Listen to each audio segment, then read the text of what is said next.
Përpara se të fillojmë këtë histori të pabesueshme që do t'ju lër pa fjalë, na shkruani se nga cili qytet po na shikoni dhe mos harroni të bëni like. Dielli i majt kishte nisur të perëndonte mbi horizont, duke i dhënë qiellit ngjyra portokalli dhe roz që dukeshin sikur ishin pikturuar me dorën e një artisti. Kopshti i madh i Hotel Palace në Tiranë shkërqente si në një përrall. Dritat e vogla ledve ishin varur midis pemëve të larta, duke krijuar një atmosferë magjike që bënte që çdo gjë të dukej si nga një film romantik.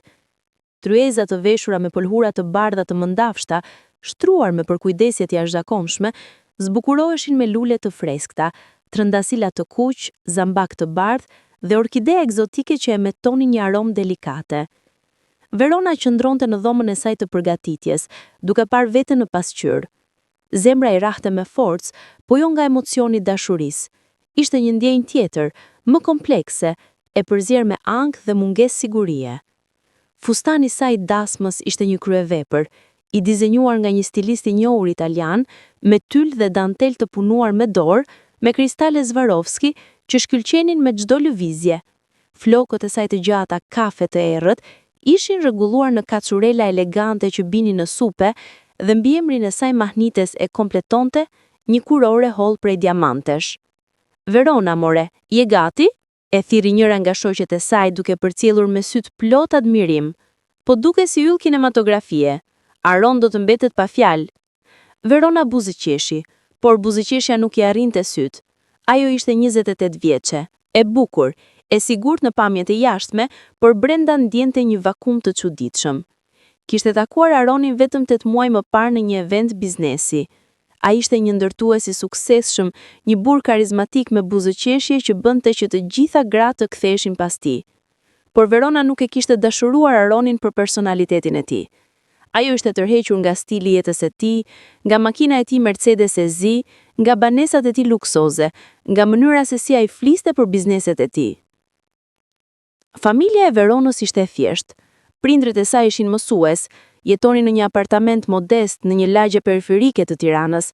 Verona kishte punuar vite si menaxhere në një kompani marketingu, por ëndërronte për më shumë.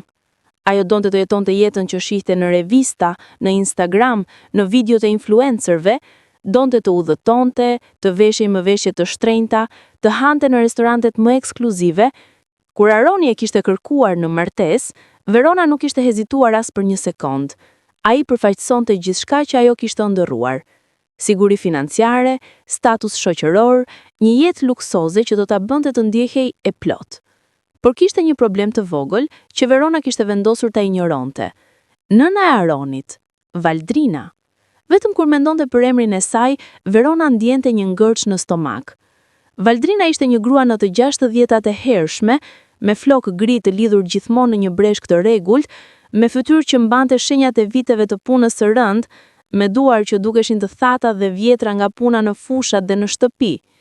Ajo ishte nga një fshat i largët në veri, Shqipërisë, dhe megjithse tani jetonte në Tiranë me Aronin, ajo nuk kishte hequr kur mentalitetin e fshatit nga vetja. Që nga takimi i parë, Verona kishte ndjerë se Valdrina nuk e pëlqente. Mënyra se si e shikonte, me ato sy të urtë që dukeshin sikur lexonin brenda shpirtit, e bënte Veronën të ndihej e ekspozuar, si të ishte zhveshur para një gjykatësi. Valdrina fliste pak, por kur fliste, fjalët e saj kishin peshë. Ajo nuk ishte grua që fliste për gjëra si përfaqësore, nuk fliste për veshje, për makina, për pushime. Ajo fliste për vlera, për familje, për traditë, për respekt. Dhe Verona nuk e donte këtë. Ajo e konsideronte Valdrinën si një grua të vjetëruar, që jetonte në të kaluarën që nuk kuptonte botën moderne. Në takimet familjare, Verona shpesh i hidhte vështrime të fshehta mosaprovuese.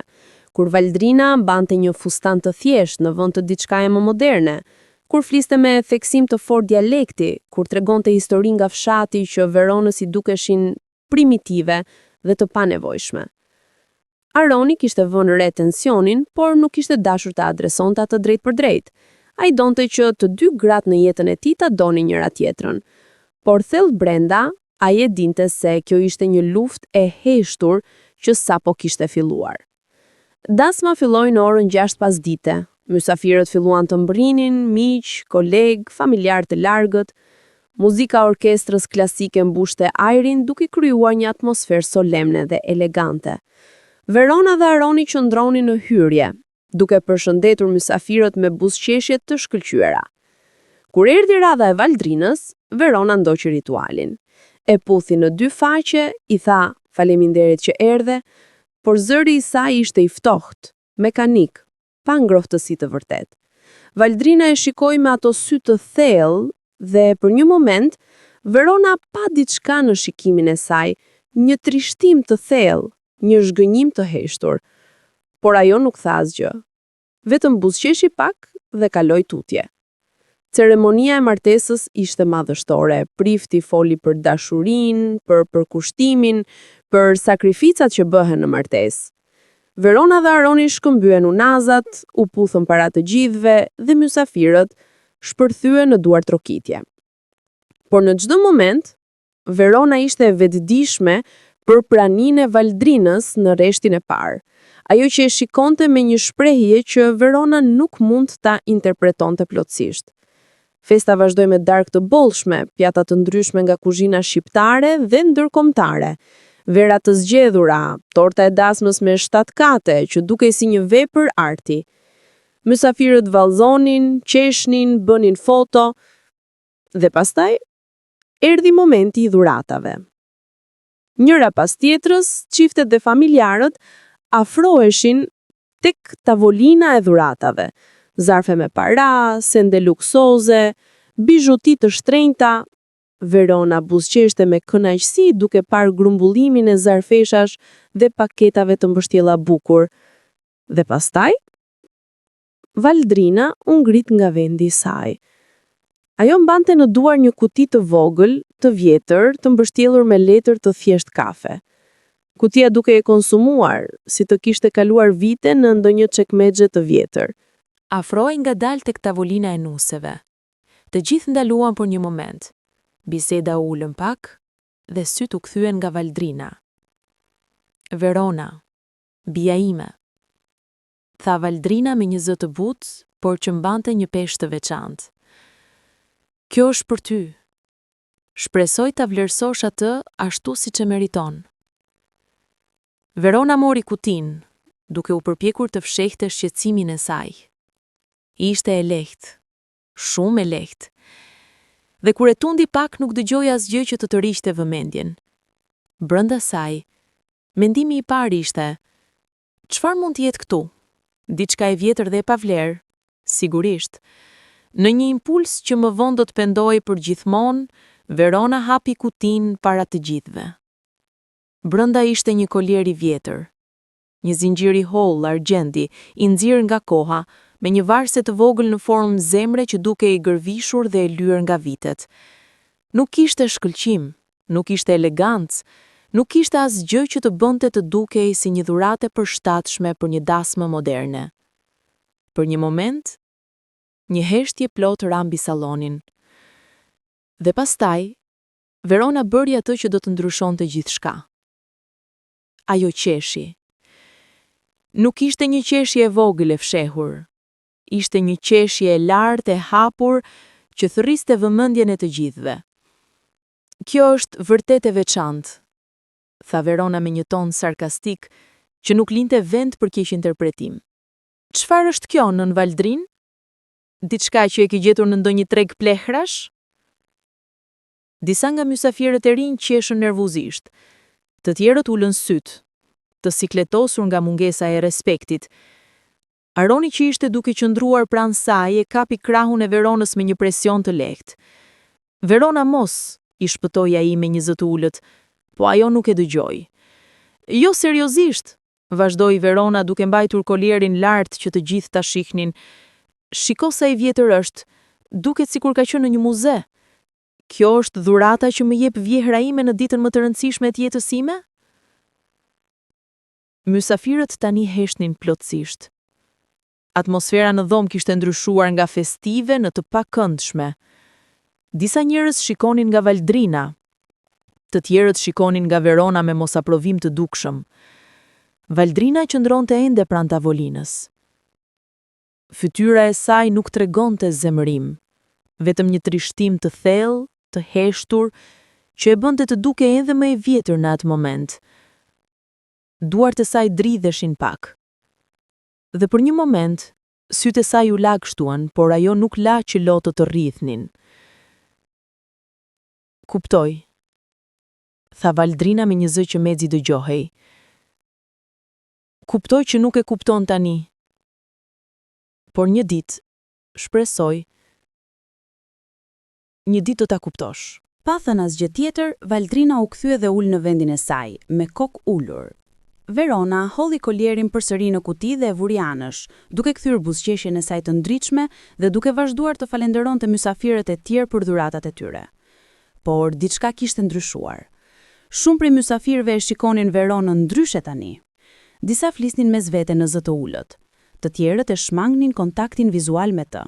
Dhe Aroni, për herë të parë që nga takimi i tyre, e shikoi Veronën në një shprehje që ajo nuk e kishte parë më parë, një përzierje zhgënjimi dhe turpi. Java e parë pas dasmës kaloi në një mënyrë të çuditshme. Aroni dhe Verona u zhvendosën në villën e tyre të re, një ndërtesë dykatëshe me pamje nga mali, me obor të madh, me një pishinë luksoze në oborin e pasëm. Gjithçka ishte perfekte. Mobilje moderne, pajisje të fundit, dekoracioni zgjedhur me kujdes nga Verona vet. Por me gjithë luksin, kishte një tension të padukshëm që mbushte shtëpinë. Aroni nuk fliste shumë. Ai shkonte në punë herët në mëngjes dhe kthehej vonë në darkë. Kur ishte në shtëpi, ai ishte i sjellshëm por i largët, sikur mendja e tij ishte diku tjetër. Verona e vuri re ndryshimin, por vendosi ta injoronte. Ajo e mbushi kohën duke vizituar dyqane të reja, duke postuar foto në Instagram nga shtëpia e saj e re, duke takuar shoqet për kafe dhe duke treguar për jetën e saj të re luksoze. Por çdo natë, kur shtrihej në shtrat pranë Aronit, ajo ndjente një distancë të padukshme midis tyre, një mur që nuk ekzistonte fizikisht, por që ndihej në mënyrë të dhimbshme reale. Një mbrëmje, ndërsa Verona po shfletonte revista mode në dhomën e ndengjës, Aroni hyri në shtëpi duke mbajtur një kuti të vogël në dorë. "Çfarë është kjo?" prieti Verona duke ngritur syt nga revista. "Kolierin", tha Aroni me një ton neutral. "Kolierin që të dha nëna ime, e gjeta në garazh, e kishit lënë në një kuti me sende të tjera." Verona bëri një mimik të papëlqimit. "Pse e solle në shtëpi? Mund ta kishe lënë atje." Aroni e vështroi për një moment të gjatë. "Verona, ajo ishte dhurata e nënës sime. Nuk mund ta hedhësh kështu sikur është mbeturin." "Por nuk ka vjerë", ju përgjigj Verona me një ton mbrojtës. "Shiko sa i vjetër është thjesht një suvenir i vjetër që nuk ka kuptim për mua." Aroni nuk ju përgjigj me një herë. Ai vendosi kutinë në tavolinë dhe u ul në koltuk, duke shikuar në dysheme. "Nëna ime ka jetuar një jetë shumë të vështirë", tha ai me një zë të ulët, por të qartë. "Ajo ka punuar në fusha që kur ishte fëmijë, ka humbur 2 vëllezër në aksidente pune, ka rritur 4 fëmijë vetëm, pa ndihmën e askujt, pas vdekjes së babait tim. Ajo ka bërë sakrifica që ti nuk mund t'i imagjinosh, Verona." Verona ndjeu një ngërç në gryk, por mbrojtja e saj u ngrit automatikisht. "Kuptoj që ka pasur një jetë të vështirë, por kjo nuk do të thotë që unë duhet të vlerësoj çdo gjë që më jep, veçanërisht kur është e vjetër dhe e panevojshme." Aroni e shikoi me një shprehje që ishte e përzier me zhgënjim dhe trishtim. "Ti nuk e kupton, apo jo? Nëna ime nuk të dha atë kollier sepse ishte i shtrenjtë ose i ri. Ajo ta dha sepse ka një histori pas ti, një histori që ajo donte ta ndante me ty, por ti nuk i dha asnjë mundësi." "Çfarë historie?" pyeti Verona duke filluar të ndjente një lloj papëlqimi për këtë bisedë. Aroni u ngrit nga koltuku. "Pyete atë vet nëse të intereson vërtet, por nuk besoj se do ta bësh." Dhe me këto fjalë, ai doli nga dhoma, duke lënë Veronën vetëm me kutinë e vjetër në tavolinë. Javët kaluan dhe jeta e Veronës vazhdonte si më parë, por diçka kishte ndryshuar thellë. Aroni ishte bërë edhe më i largët. Ai kalonte më shumë kohë në zyrë dhe kur ishte në shtëpi, ai shpesh qëndronte në studion e tij duke punuar në projekte, duke shmangur biseda të gjata me Veronën. Edhe shoqet e Veronës filluan ta shikonin ndryshe. Në një drekë të përbashkët, një prej tyre, Elona, i tha drejt për drejt: "Verona, njerëzit ende po flasin për atë që ndodhi në dasmën tënde. Ajo çfarë i bëre nënës Aronit ishte e panevojshme. Verona ndjeu që fytyra i nxehej. Unë thjesht thash të vërtetën. Dhurata ishte e vjetër dhe pa vlerë. Por nuk është çështja e vlerës materiale, tha Elona me një ton të butë, por të qartë. Çështja është respekti. Ajo është vjehra jote, Verona. Edhe nëse dhurata nuk të pëlqente, duhet të tregoje mirënjohje, jo ta tallësh para gjithë të ftuarve. Verona nuk ju përgjigj. Thellë brenda, ajo i dinte se Elona kishte të drejtë, por krenaria e saj nuk e linte ta pranonte. Një mbrëmje, ndërsa ishte duke pastruar në dollap, Verona gjeti përsëri kutinë me kollierin. Për një moment, e mori në dorë, duke e shqyrtuar me më shumë vëmendje këtë herë. Kollieri ishte vërtet i vjetër, argjendi ishte i nxirr, gërvishtjet ishin të shumta dhe varsen e vogël në formë zemre dukej sikur kishte qenë e dorëzuar për dekada.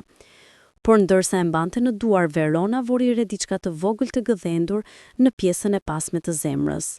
Ishte një emër. Drita. Kush ishte Drita? Pse ky emër ishte gëdhendur në kollier?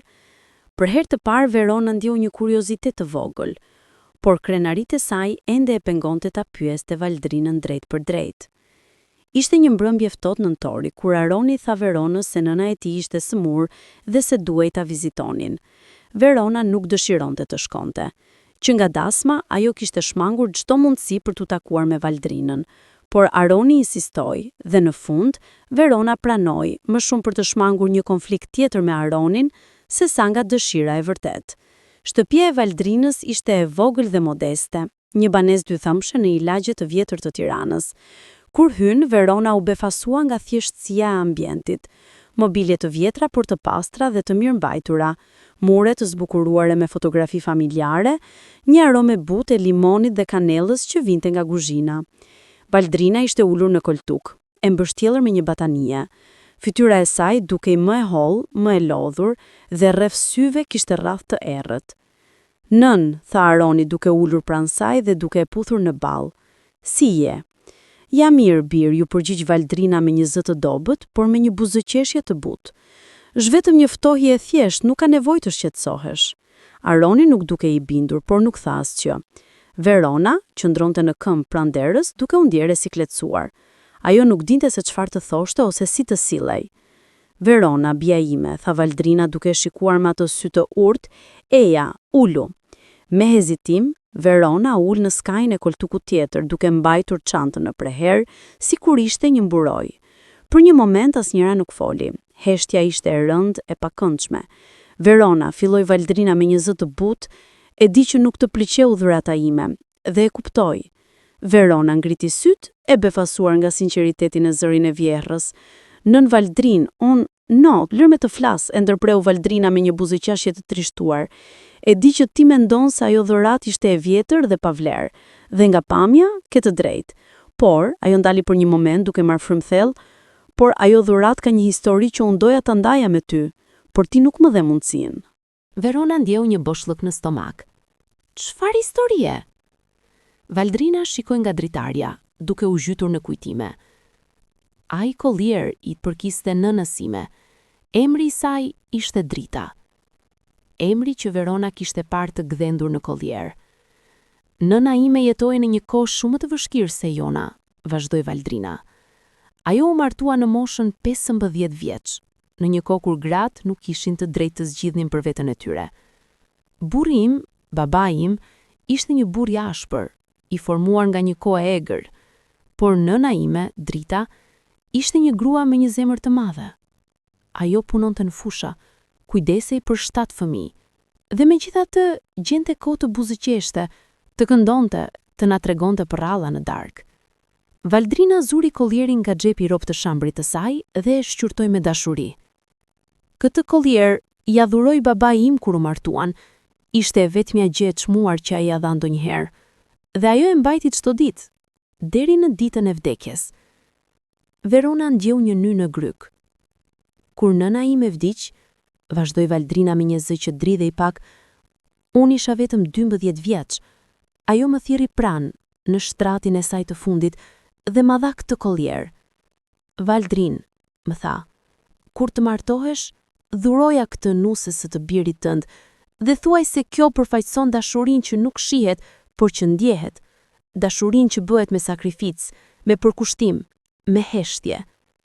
Lotët filluan të rrëdhinin nga sytë e Valdrinës dhe Verona, për herë të parë, ndjeu një dhimbje në zemër që nuk mund ta ignoronte. Kur ta dash atë ty në dasëm, tha Valdrina, duke e shikuar Veronën drejt për drejt, unë doja të tregoja se në këtë familje ne çmojmë më shumë se gjërat materiale. Ne çmojmë dashurinë, historinë, sakrificën. Por ti nuk doje ta kuptonesh. Verona nuk mund të fliste. Goja ishte tharë dhe në gjoksin e saj ndjente një peshë të rëndë që nuk kishte ndjerë më parë. Por nuk jam e zemëruar me ty, Verona, tha Valdrina duke fshirë lotët. Ti e re, ti ende nuk e di se çfarë do të thotë të humbasësh, të vuash, të bësh sakrificë, dhe shpresoj që kur të mos ta mësosh në mënyrën e vështirë. Verona nuk dinte çfarë të thoshte.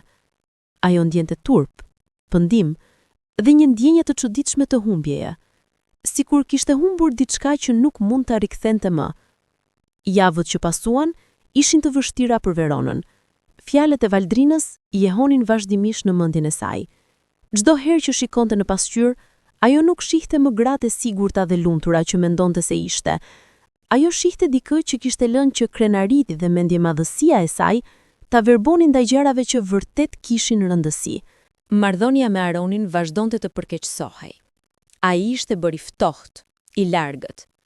Nuk kishte më shaka mes tyre. Nuk kishte më biseda të gjata në darkë. Aroni vinte në shtëpi, hante në heshtje dhe shpesh shkonte të flinte pa u thënë asnjë fjalë.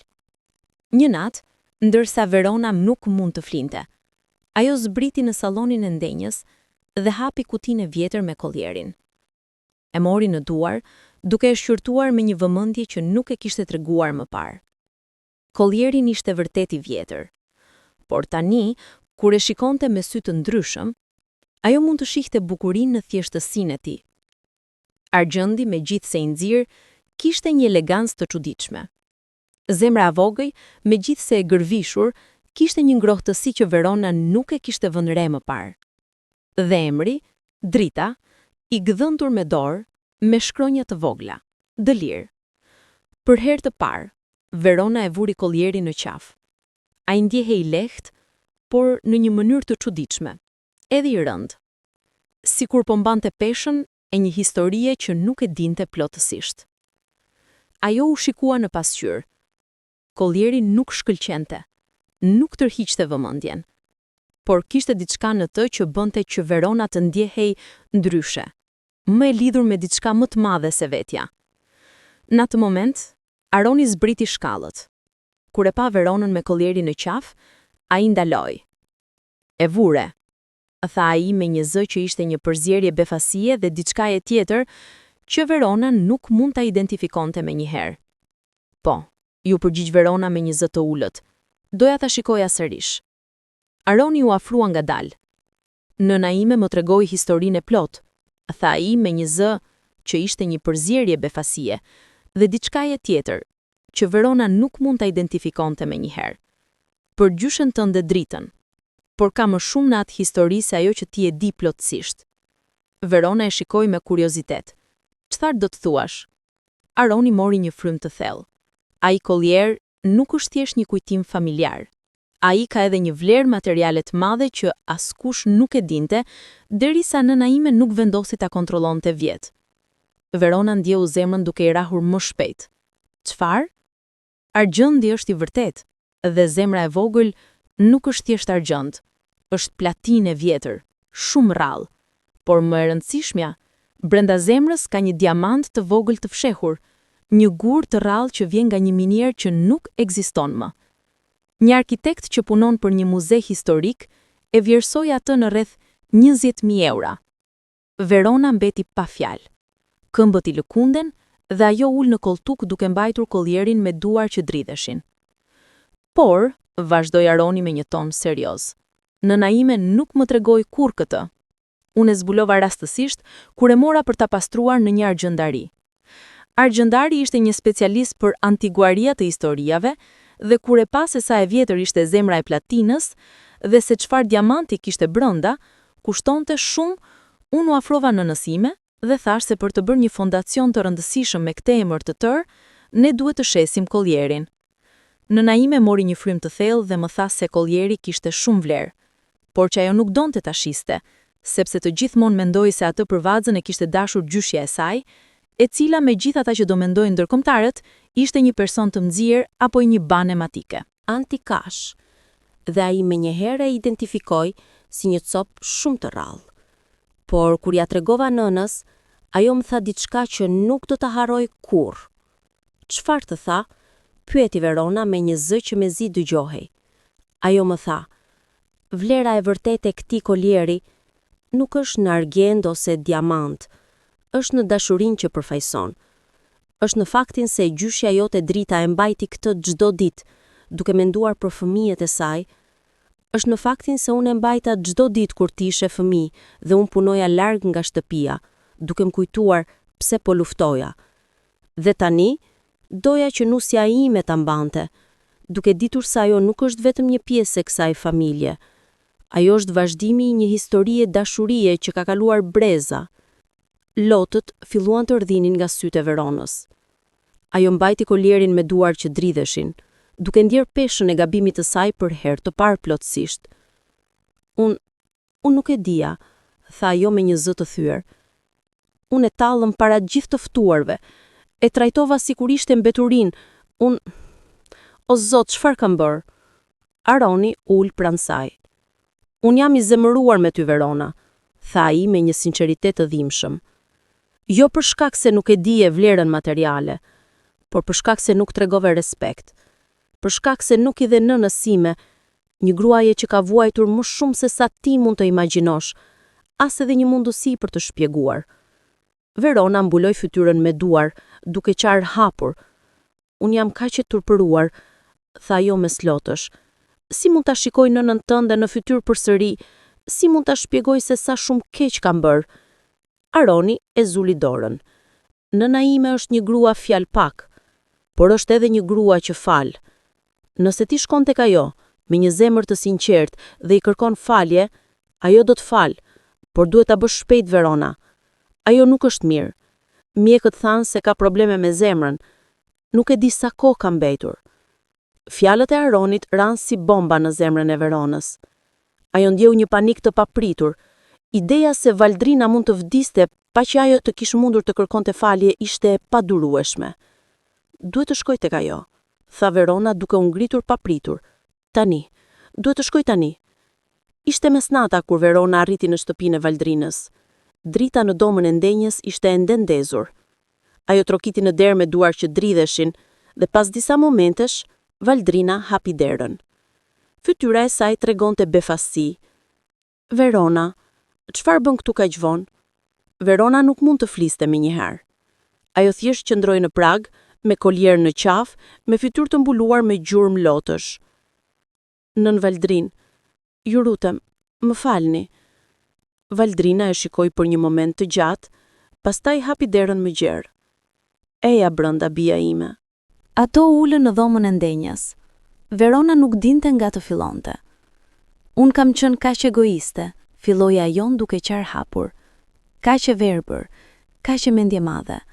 Unë e gjykova dhuratën tuaj pa u dhënë mundësi të shpjegoni. E tallëm para gjithë të ftuarve.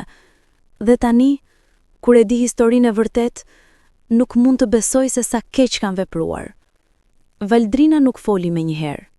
Ajo thjesht dëgjoi, me ato sy të urtë që shikonin thellë në shpirtin e Veronës. Unë nuk dija për gjyshen dritën, vazhdoi Verona. Nuk dija për sakrificën e saj, për historinë e kolierit, për kuptimin e vërtetë të dhuratës suaj. Unë pash vetëm diçka të vjetër dhe e gjykova menjëherë. Por tani e di se ajo dhuratë përfaqëson më shumë se sa çdo gjë tjetër që kam marrë ndonjëherë. Valdrina mori një frym të thellë. Verona, unë nuk jam e zemëruar me ty. Por si mund mos jeni? Tha Verona duke shikuar me befasi. Pas gjitha asaj që kam bërë? Sepse, tha Valdrina me një zë të butë. Edhe unë kam qenë e re, edhe unë kam bërë gabime. Edhe unë kam gjykuar njerëz pa i njohur, Jeta më ka mësuar se gabimet bëhen për të mësuar prej tyre, jo për të penduar për gjithmonë. Ajo zuri dorën e Veronës. Por ka diçka që duhet ta kuptosh, Verona. Vlera e vërtetë e njerëzve dhe gjërave nuk shihet në sipërfaqe. Ajo shihet në historitë e tyre, në sakrificën e tyre, në dashurinë që mbartin. Dhe nëse ti mëson këtë mësim, atëherë gjithçka që ka ndodhur ka pasur një kuptim. Verona e përqafoi Valdrinën me një forcë që asnjëra nuk e kishte pritur.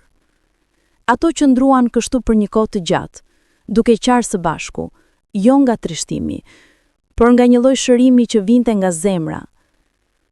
Nën Valdrin, tha Verona kur ato u ndan. A mund të më tregoni gjithçka për gjyshen dritën? Dua ta di gjithçka. Dua ta mbaj këtë koljer çdo ditë. Dhe dua që kur fëmijët e mi të rritën, t'ua tregoj historinë e vërtet, të mos harrojnë asnjëherë se nga kanë ardhur. Valdrina buzëqeshi. Një buzëqeshje e sinqertë, e ngrohtë, që bëri që fytyra e saj e lodhur të dukej e re përsëri. Atëherë ulu bija ime, tha Valdrina, sepse kjo është një histori e gjatë, dhe unë dua që ti ta dish çdo pjesë të saj. Dhe kështu, deri në orët e hershme të mëngjesit, Valdrina i tregoi Veronës historinë e dritës. Një grua e fortë që kishte jetuar në një kohë ku gratë nuk kishin zë, por që kishte gjetur mënyra për të shprehur dashurinë e saj përmes sakrificës së heshtur.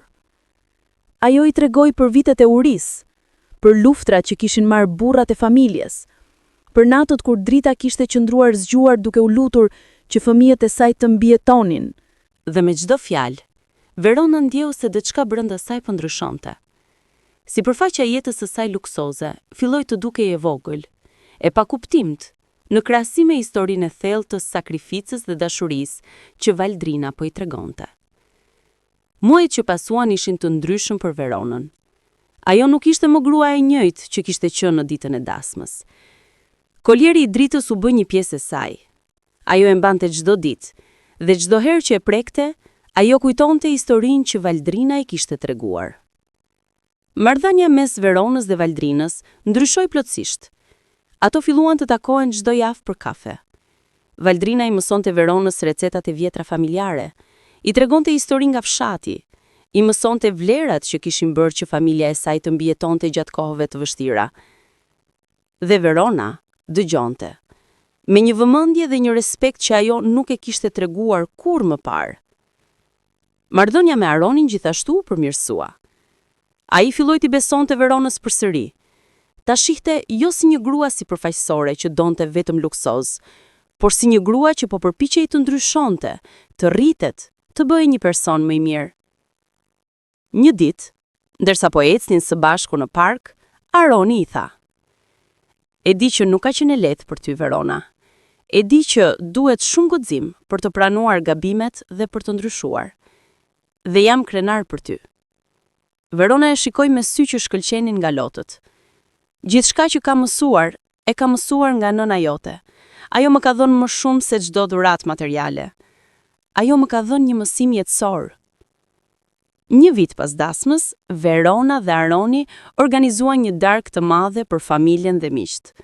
Ishte një event i thjeshtë, por i ngrohtë, shumë i ndryshëm nga madhështia e dasmës. Në fund të darkës, Verona u ngrit dhe kërkoi vëmendje. "Dua të ju tregoj diçka", tha ajo me një zë që dridhte pak nga emocioni. "Një vit më parë, në ditën e dasmës sime, kam bërë një gabim të madh. Kam trajtuar një dhuratë të çmuar sikur ishte mbeturim. Kam treguar mungesë respekti ndaj një gruaje që meriton më shumë respekt se kushdo tjetër në këtë botë." Ajo zuri koljerin në qafë. "Ky koljer që po mbaj tani nuk është thjesht një suvenir i vjetër. Ai është një histori dashurie që ka kaluar breza. Ai përfaqëson sakrificën e grave që erdhën para meje, gra që punuan, që vuajtën, që dashurojnë pa pritur asgjë në kthim." Ajo shikoi nga Valdrina, që ishte ulur me një shprehje të prekur në fytyrë. "Nën Valdrin", vazhdoi Verona, "ju më keni dhënë më shumë se një koljer. Ju më keni dhënë një mësim që do ta mbaj për gjithmonë. Ju më keni mësuar se vlera e vërtet nuk shihet në sipërfaqe. Ajo shihet në zemër. Të gjithë mysafirët ishin të heshtur, të prekur nga sinqeriteti në zërin e Veronës. Verona zbriti nga vendi i saj dhe shkoi pranë Valdrinës. Faleminderit, tha ajo duke e përqafuar. Faleminderit që më falët, faleminderit që më keni dhënë një mundësi të dytë. Valdrina e përqafoi me një forcë që Verona nuk e priste nga një grua aq e dobët fizikisht. Ti je bia ime tani Verona, i përshpëriti në vesh, dhe unë jam krenare për ty. 5 vjet pas asaj dite, Verona dhe Aroni patën një vajzë të vogël. E quajtën Drita, në nder të gjyshes së madhe që kishte nisur gjithçka. Valdrina jetoi mjaftueshëm për ta parë mbesën e saj të vogël. Ditën kur Verona dhe Aroni e sollën Dritën e vogël në shtëpi, Valdrina e mori në krah dhe qau. Lote gëzimi, por edhe trishtimi për të gjitha gratë që kishin ardhur para saj dhe që nuk kishin me aty për ta parë këtë moment. Ajo është e bukur, tha Valdrina me një zë të dobët. Ajo do të jetë e fortë, ashtu si gjyshja e saj. 3 muaj më vonë, Valdrina vdiq në gjumë, me një buzëqashje në fytyrë. Në dorë, mbante një fotografi të Dritës së vogël. Në varimin e saj, Verona qëndroi para të gjithëve dhe tregoi historinë e plotë. Për koljerin, për gjyshen Dritën, për mësimin që Valdrina i kishte dhënë. Nëna Valdrin nuk ishte një grua e famshme, tha Verona me slotësh. Ajo nuk kishte pasuri të mëdha, por ajo kishte diçka që shumë njerëz nuk e kanë. Ajo kishte një zemër plot dashuri, një shpirt plot urtësi dhe një trashëgimi që do të vazhdoj për breza. Ajo zuri koljerin në qafë. Këtë koljer do ta mbaj çdo ditë për pjesën tjetër të jetës sime. Dhe kur drita ime të rritet, do t'ja jap asaj, së bashku me historinë e plot. Sepse kjo është trashëgimia më e madhe që mund t'i lëm fëmijëve tan. Jo para, jo pasuri materiale, por historitë e dashurisë dhe sakrificës që na kanë bërë ata që jemi sot. Vitet kaluan. Drita e vogël u rit dhe Verona u bë nëna që ajo nuk e kishte imagjinuar kurrë se do të ishte. E durueshme, e dashur, e urtë. Ajo mori shumë nga Valdrina se nga natyra e saj e vjetër. Çdo vit, në ditën e vdekjes së Valdrinës, Verona dhe familja e saj shkojnë në varr dhe vendosin lule të freskëta. Dhe çdo herë, Verona i tregon Dritës së vogël për gjyshen e saj të madhe, që ajo nuk e njihte, por që trashëginia e saj jetonte përmes tyre. Një ditë, kur Drita ishte 8 vjeç, ajo prieti. Mama, pse e mban këtë koljer çdo ditë? Nuk është i bukur si ato që shoh në dyqane. Verona buzëqeshi. Një buzëqeshje ngrohtë, plut dashuri. Sepse dashuria ime, i tha ajo duke e marrë Dritën në pren. Bukuria e vërtet nuk është ajo që shihet në sipërfaqe. Bukuria e vërtet është në historitë që mbajmë, në dashurinë që japim, në sakrificën që bëjmë për ata që duam. Ky koljer përfaqëson gjithë këto gjëra. Një ditë, kur të rritet, do të jetë i yti, dhe ti do t'ja japësh vajzës tënde. Dhe kështu, dashuria e gjyshes Dritës do të vazhdoj për gjithmonë. Drita e vogël e preku koljerin me gishtat e saj të vegjël. Do ta ruaj për gjithmonë, mama, tha ajo me seriozitet. Premtoj. Verona e përqafoi vajzën e saj, duke ndjerë një paqe të thellë që nuk e kishte ndjerë kurrë më parë. Ajo kishte mësuar një mësim jetësor, një mësim që e kishte ndryshuar plotësisht. Nuk janë gjërat që shkëlqejnë që kanë më shumë vlerë, është dashuria që mbartin. Kjo është historia e Veronës, një histori për krenarie, për mësim, për transformim. Sa herë që shikojmë diçka ose dikë, ne duhet të mbajmë mend se çdo gjë ka një histori.